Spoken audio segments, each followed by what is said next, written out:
Welcome to the Mind Vine podcast, where we challenge the stigma associated with mental illness through conversations about a variety of issues impacting mental health.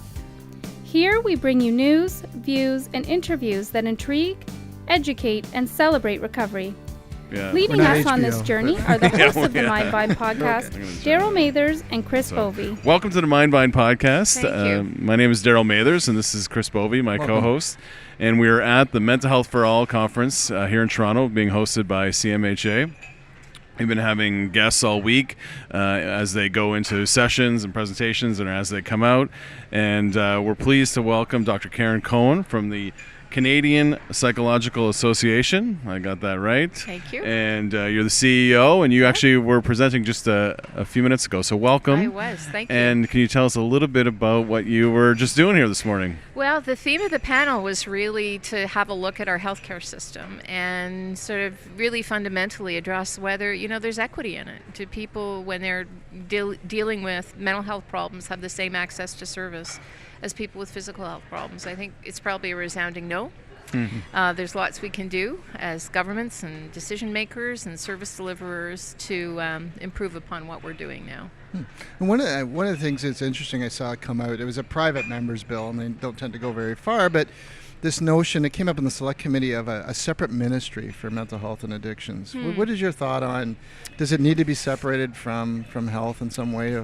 Yeah, I think there's a few challenges for us. If you look at other countries that I think who've progressed a little bit further, Australia, the UK, in terms of people having access to treatments and supports, they've had really central health authorities, right? They've had national health authorities. I think one of Canada's challenges, we have to do it 10 times. 10 different decisions have to be made with complex funding formulas to advance it. And I think that's a harder thing to do than if it was just one government, one funder making that decision. Right, that single source accountability. I think the mental health, that's one of the struggles that we have is the accountability is all over the map. And when you have sort of a single source accountability, everything seems to flow better and align better. I always have this vision in my head. It's like a bunch of people milling outside a bus.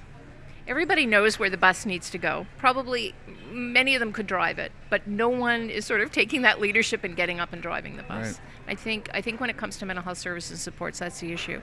You say whether, there's need for a separate ministry. We also tend to treat illness very categorically, right? This is physical and this is mental. And in reality, it's not like that. When I was in practice as a psychologist, I worked in physical medicine rehabilitation, people dealing with chronic disease, managing very chronic conditions. You can line up 5 people with the same physical health condition, and they're all going to cope with it differently. Yeah. Because of their biology, their psychology, their social context. So, we like to think that in silos, but life isn't like that. And one of the challenges, though, with mental health and addictions compared to others is that from a ministry standpoint, it touches on so many, because now we're dealing with, it could be corrections, it could be child and youth, it could be all these separate ministries when we think about mental health that may not apply if it was cancer or something else.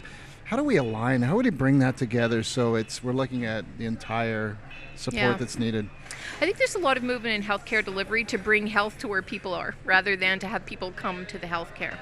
And I think that's one of the challenges that we see, is that the care exists in fairly expensive tertiary care facilities like yours, but that may not be the best place to deliver all the care that's needed. Right? And so we saw that in mental health. We saw that in the 60s and 70s, and when they decided to deinstitutionalize, but we never made the commensurate investments in communities.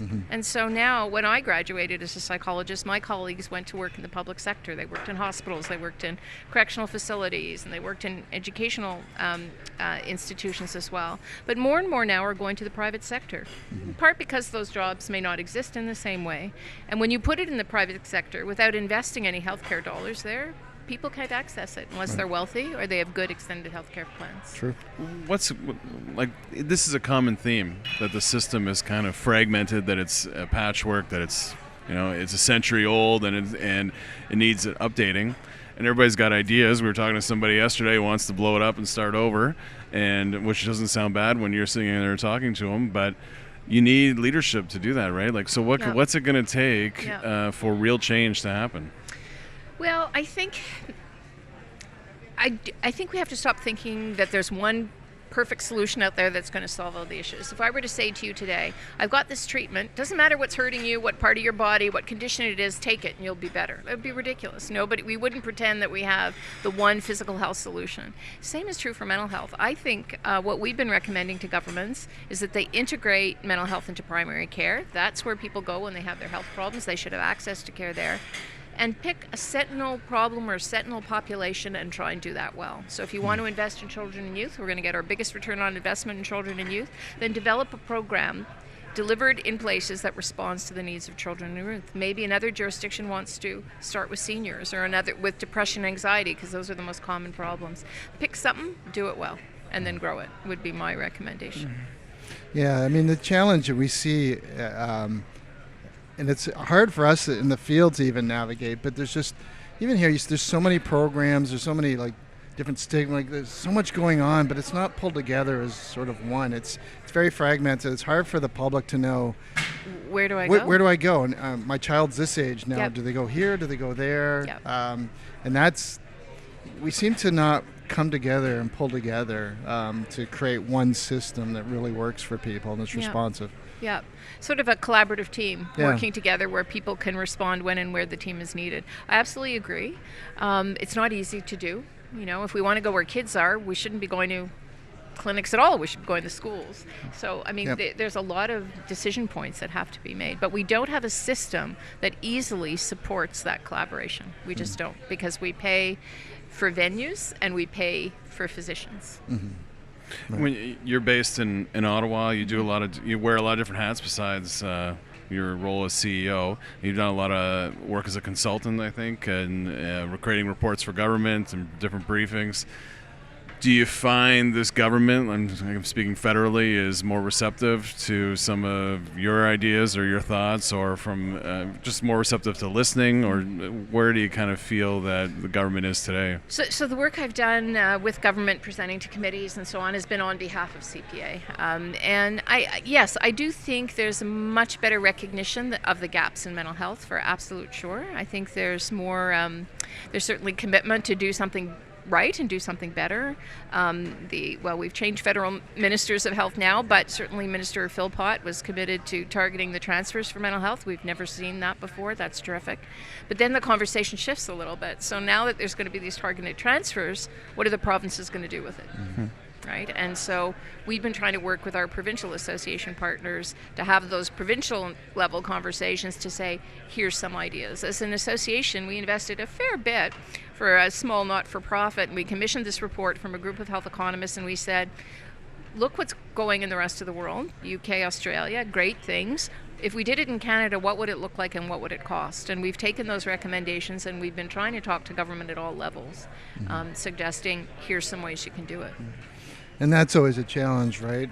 It could be a new government. I mean, yeah, policies and philosophies change as new governments change or come in, and it's hard to, in a short time span, evoke real change in a very short sort of political cycle. But we did it once, right? Mm-hmm. We did it. We did it with our public health care system, such as it is. But I think, you can only put Band-Aids on a boat for so long. Mm-hmm. Right. But do you feel that mental health has kind of risen to a point that it is going to be a priority for whatever the next government is? I think before, I think you're right, the government would change, and because it was kind of on a surface of being an issue, or it certainly wasn't spoke about like it is today, it wasn't in mainstream society, that if it wasn't a priority for the government, then it would go away. But I think now, do you not think the governments are at a point where this has to be a priority of some degree, regardless of who the next government is? I think it is a priority, and I think we have the Mental Health Commission and CAMI and corporate citizens like Bell to thank for that. They've done tremendous work.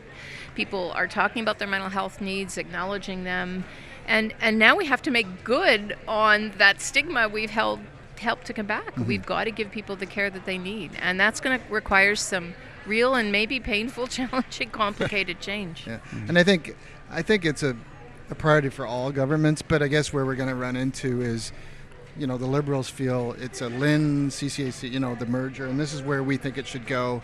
Where another government, it's a priority, but we don't want to do that. And then it gets torn down and we start something over again. And That's where we're going to run into some challenge, I think. And the worry is, too, that, we hope that the targeted transfers will be a net gain for mental health, that Sure. it won't be, okay, we'll take this money here and Use then it we'll move some money around Yes, somewhere else. yeah. I mean, the hope is really it's going to result in the delivery of evidence-based care. Well, one of our concerns is not just the delivery of psychological treatments, and we all heard on that panel how they are incredibly effective, especially for the two most common mental health problems, depression and anxiety.